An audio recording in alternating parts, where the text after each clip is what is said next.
I didn't scream when I found out. I didn't break anything. I just stood in the hotel hallway, listening to the muffled laughter behind room 407, and felt my heart beat slow instead of rise. Calm, cold, focused. That's when I knew the marriage was already dead, and I was ready to bury it properly. Back then, before the rot showed. I met Daniel on a rainy evening outside a pharmacy. He offered me his umbrella, and I mistook the gesture for kindness instead of charm rehearsal.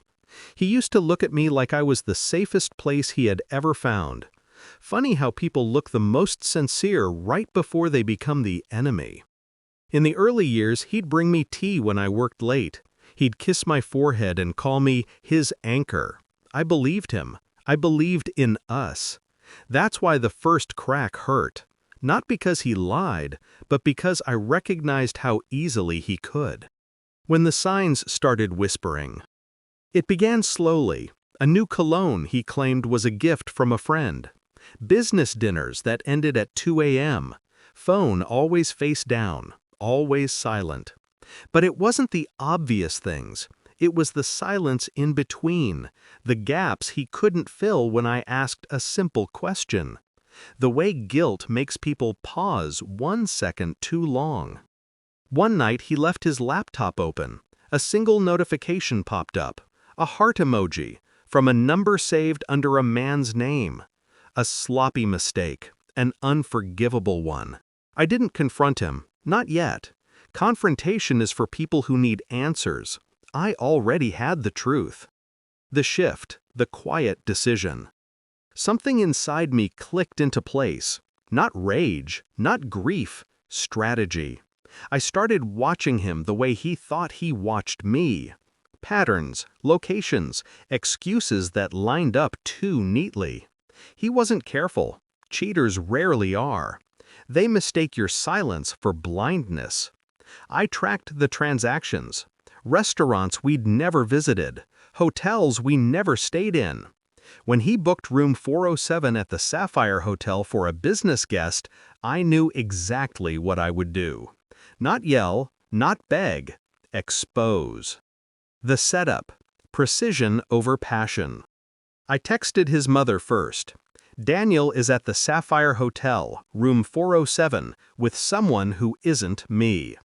Then I texted my own family, then his father, then his sister.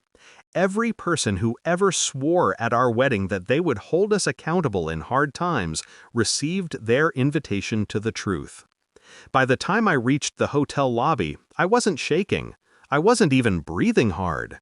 I felt clear, frighteningly clear, like every nerve had aligned for this one single moment. The climax, the door that ended everything. His mother arrived first, still in her slippers, hair undone, face trembling with betrayal she hadn't expected to share with me. Then his father, then my brother, then his sister, a small army of disappointment assembling in that narrow hallway. I let them take the lead. I didn't need to knock. A mother's fist is louder than justice. The door flew open. Daniel froze, half-dressed, color draining from his face like someone pulled the plug on his humanity.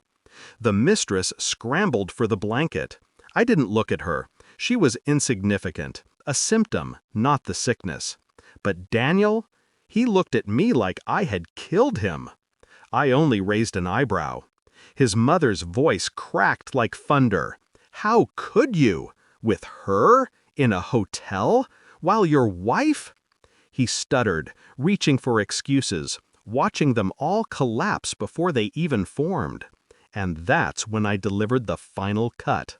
I handed him the envelope, the divorce papers I had prepared 2 days earlier.